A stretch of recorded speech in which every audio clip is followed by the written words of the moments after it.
Hello everyone and welcome back to the Cartoon Football League. In the previous episode, the preview episode, Bob's Burgers bested the Muppets. We're going to play the rest of the games of week 1 now. Let's hop in. Our first matchup, we got Chowder taking on Foster's Home for Imaginary Friends, a rivalry matchup. So at the 2-minute warning, Foster's Home is trailing Chowder by 3.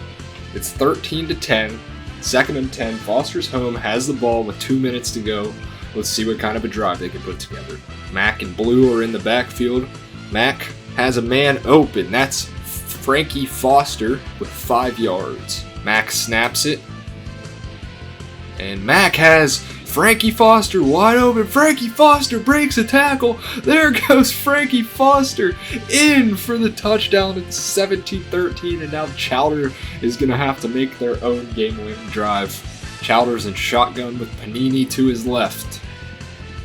Chowder throws to Schnitzel. He can't haul it in. Chowder snaps it. Chowder throws. He's got Anquan Bolden. What's he doing here? He's not a cartoon character. Foster's Home holding on with a 4-point lead. This is why we play football, baby. From the 32, Chowder snaps it. Chowder finds Schnitzel. Schnitzel needs to get out of bounds. He doesn't. And now they have to use their third timeout. Schnitzel had a straight line to the sideline and decided to get the extra yardage. And it's 1st and 10. Chowder throws in the middle. It's incomplete, but there's pass interference on the defense, so they're going to get the ball at the 1. Oh no. The one thing Foster's Home couldn't do. Now from the 1-yard line, 16 seconds to go, they run, and Panini is in! What a comeback by Team Chowder. Insanity. Number 16, Mac, the little kid. 9 seconds to go. Huge play here. Mac snaps it. A lot of time off the clock, but he finds Anquan Bolden, and they'll take a timeout, a 41-yarder. Cheese, the kicker, I assume, is going to come out and try a game-tying kick, but this is going to be like about a 60-yard kick. I would be shocked if he made this with 2 seconds to go. They bring out Cheese. Snap it. Cheese! Oh my goodness! That was an inch away from making it in, and Chowder is going to hold on after an epic comeback. That's your score, Chowder 20. Foster's Home 17. Next up, another classic Flintstones versus Looney Tunes game coming up. So in a bad weather matchup, the Looney Tunes have the ball. It's tied. The Flintstones just tied it up at 14. Now Bugs Bunny going to get a chance to lead his team down the field in these rainy conditions. Bugs Bunny goes deep, and it is incomplete. Nobody down there. Bugs snaps it. He has Porky Pig with a nice juke. Oh, another one. Porky Pig. Bugs Bunny snaps it. And Bugs Bunny finds Porky Pig, the MVP of the drive so far. Nasty juke every time he gets the ball. Bugs Bunny snaps it. Lots of time. Goes deep. He's got his man. Marvin Martian with the touchdown and the lead for the Looney Tunes. So Fred from the 16. He's going to have to go 84 yards. Take these Flintstones in for the tie. 51 seconds in the game. Left to go. He throws left. There's Betty. That's a character. Betty gets slammed at the 40. Flintstone, 3rd and 2. 27 seconds left to go. They blitz. He finds Wilma for a first down up to midfield, and they take their second timeout. I don't think they have enough time. Unless they hit a deep bomb, I don't think they're going to have time to tie this game up with just 22 seconds. So they get one more play. This is it. The Flintstones need to score a touchdown on this play. 4th and 14, 3 seconds to go. Fred is sacked, and the Looney Tunes are going to come out victorious, 21-14. Next up on the schedule, we got a rivalry game, the Backyardigans versus Dora. Alright, here we go. It's 21-21, all tied up. Dora has the ball. It's a 3rd and 7. Need this to stay alive. Dora gonna go deep. It's almost picked off. Dora gonna have to punt, and the Backyardigans are gonna get their chance. So here comes the Backyardigans with Uniqua leading the charge. Minute 19 to play. Uniqua finds Chad Ochocinco, not a Backyardigan, although it sounds like he could be. 3rd and 3, biggest play of the game right here. Need this to stay alive. Uniqua. Gonna run for it. She can't go anywhere, and now Dora's gonna get the ball back with another chance at a game-winning drive. Neither of these offenses want to win. Dora's going to run with it, and she will pick up the first down. Breaks a man's ankles, looking like Lamar Jackson out there. What a run by Dora. That was something else. One of the craziest plays we've seen today so far. Yeah, the clock continues to run. They got to hurry up. 23 seconds left on the clock. They're still showing the highlights as the clock runs. What is going on? There's only 10 seconds left, and after that run, they are not worried about it. Boots goes down, and they will take their final timeout to set up. I believe Backpack is their kicker. Backpack's gonna have a pretty long one here. Backpack, it's up, and it is no good. No good, and so we're going to overtime. We'll see you in a bit once we sim some overtime. Here we go.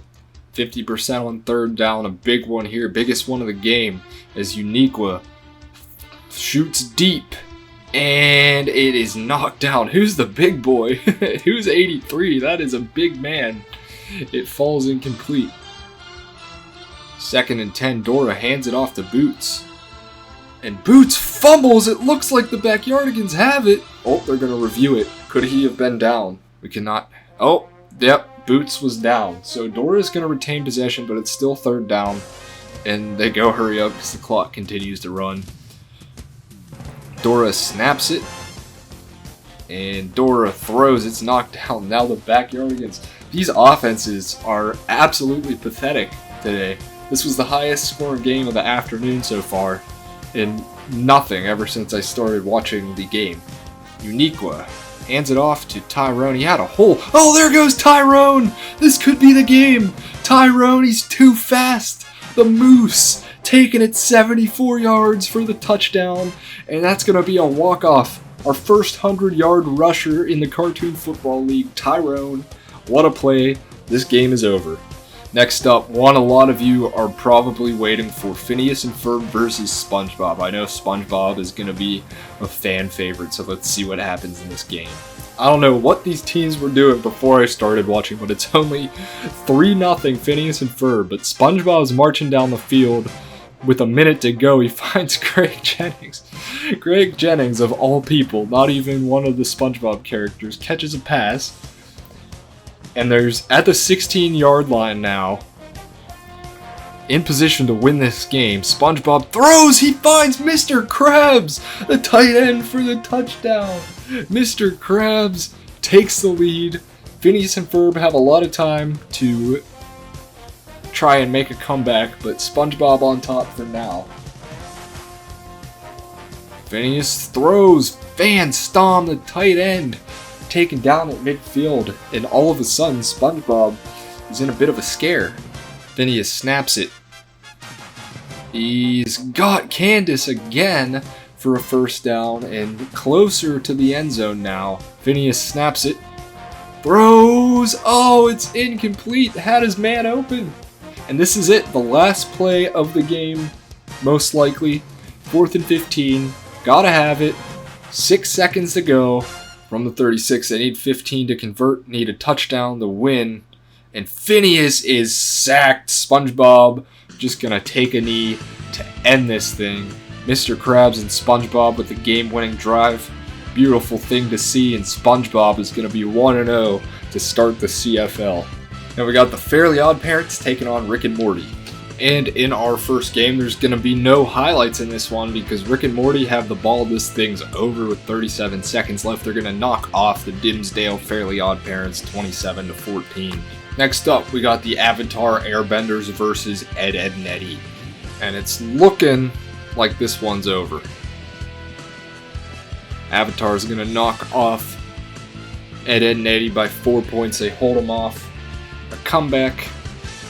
You didn't see it, but Super Sim said Eddie threw an interception to end the game. So the Avatar Airbender is going to take the victory here by 4. Next up, we got the Simpsons at the Teenage Mutant Ninja Turtles. Here we go. Alright, these last few games haven't been nearly as exciting. The Simpsons have a 7-3 lead on the Ninja Turtles. They have the ball. If they get one more first down, this thing is officially over. Bart's going to be taken down, so this game's not over. If the Turtles stop them one more time, they will get the ball back and at least have some semblance of a chance. Hand this off to Bart, and they do stop him, so the Turtles are going to have a chance to win. They won't have a lot of time, but they'll at least have the ball. Leonardo, looking deep. He goes deep. He does have a man down there. Oh, it's a catch! Oh my goodness, he's going to be tackled inbounds. The fact he even caught that is insane, and the game is going to end on an expired clock. And so the miracle falls just short for the Ninja Turtles, and the Simpsons are going to win this one 7-3. Next up, we got Futurama versus Scooby-Doo. 3rd and 3 from the 24. What does Scooby-Doo's offense have dialed up? Here we go. It's a simple run to Scrappy-Doo, and he's not going to get there. So a 4th and 1. I assume they're going to kick the field goal and take the lead. And it is just barely good. That was Fred on the kick. And they go up by 3. 6-3. No touchdowns in this game yet. And Philip J. Fry finds Bender with a lot of room. Bender with a juke. Bender's got room. There goes Bender. He's all the way down to the 36, and Futurama in great position now. Philip Fry. Ooh, Amy Wong with the catch, but it's 4th down, so they're probably just going to kick a field goal here and tie this up. Anyway, here we go. Kick is perfect, and so we're going to go to overtime. Nibbler with the 44-yarder is perfect. We're going to sim to overtime. And Scooby-Doo lining up. Fred on the game-winning kick in overtime. Got it. 9-6. No touchdowns in this game. But Scooby-Doo comes out on top. 9-6. 7 more games to play this week. Next up is BoJack Horseman at the Aqua Teen Hunger Force. It's looking like this one is over here. Aqua Teen Hunger Force are leading 12-3. BoJack is driving, but since it's a 2-possession game, it's looking like this could be the end for BoJack. Another low-scoring game. Final play of the game. BoJack losing 12-3. See what they do on this last play here. BoJack looking deep, can't complete it, and Aqua Teen Hunger Force is going to win 12-3. Ash hands off to Pikachu, who picks up the first down, and this game is over. It looks like this game froze. So the Hey Arnold Pokemon game froze. So I think the only fair thing to do is just sim it here and see what happens. So we're going to do that right now. And Hey Arnold gets the lucky win. Pokemon was going to win this game, but Hey Arnold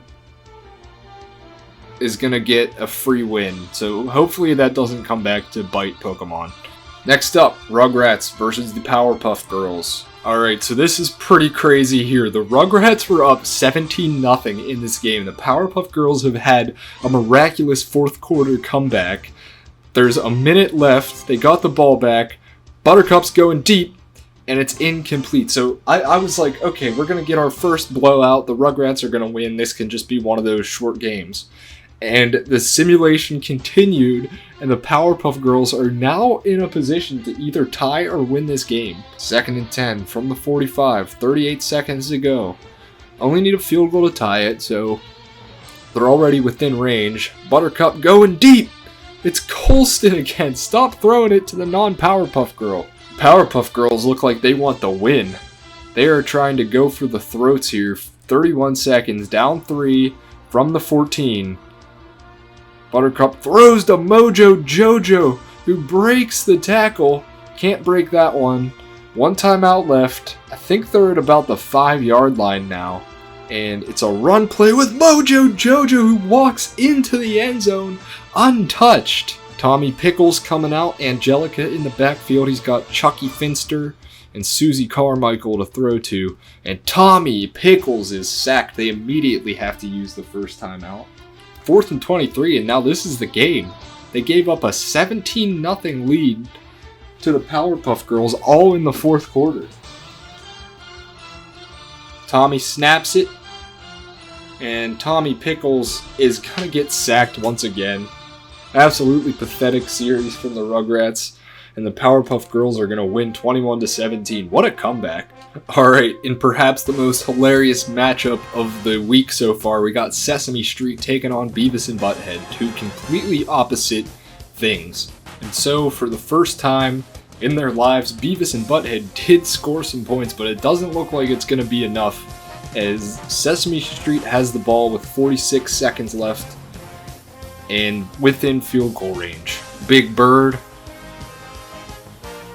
he's going to hand off to Elmo, who ends it. That's the game. First down, Sesame Street. They're going to win 21-14. Alright, we got 3 more games this week. These are the primetime games. We got King of the Hill versus Smiling Friends. This game looks like it's well over. King of the Hill absolutely destroyed the Smiling Friends, 24-0.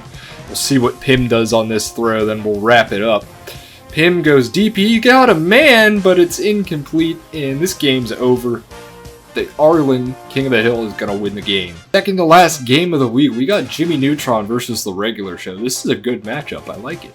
Jimmy Neutron, big third down. 3rd and 9 from the 15. He finds Ocho Cinco, a non-Jimmy Neutron person. He does get the first down with a nice juke. Jimmy Neutron from the 4-yard line. Gotta have it. Throws left. Oh, it's a touchdown. Was that Sheen? Sheen, was he in? It was tipped and he caught it. Yeah, it was Sheen. They're going to review this one, I think. It looked like he might have been out of bounds, but regardless, a great play. Wow! They give it to him. So the touchdown stands, and Jimmy Neutron is going to tie this game up. Rigby low snap. Rigby going for it all. Looks like Mordecai again. Mordecai catches it, but he's taken down at the 6 as the clock expires. What a throw and catch by Rigby and Mordecai, but it's not enough. And this happened so fast I didn't even get a chance to watch it. Jimmy Neutron threw an interception, and the regular show kicked a field goal to win, 20-17. Rigby used play of the game, 2 touchdowns, 227 through the air. Alright, last game of the week. It's a heavy hitter matchup. It's Family Guy versus South Park. Didn't look like a very exciting one in South Park. Peter Griffin just going to hand it off and end the game here. Family Guy is going to win this one by 7. I guess South Park can try and stop the clock and get it with 2 seconds, but Family Guy more than likely going to tack on this field goal. And the field goal is good. That's going to do it here in South Park. Family's going to win. Family Guy's going to win after Meg's field goal. So that's going to do it for week 1 of Cartoon Football League action. I think we're going to display the standings like every 3 weeks so that you can see what's going on. And as we get deeper into the season, we will show them at the end of each week. But that's going to do it, guys. Thank you so much for watching. Excited to continue this series. Let me know of any other ideas to incorporate into this series if you can think of any. But thank you guys for watching, and I will see you in the next one. Peace.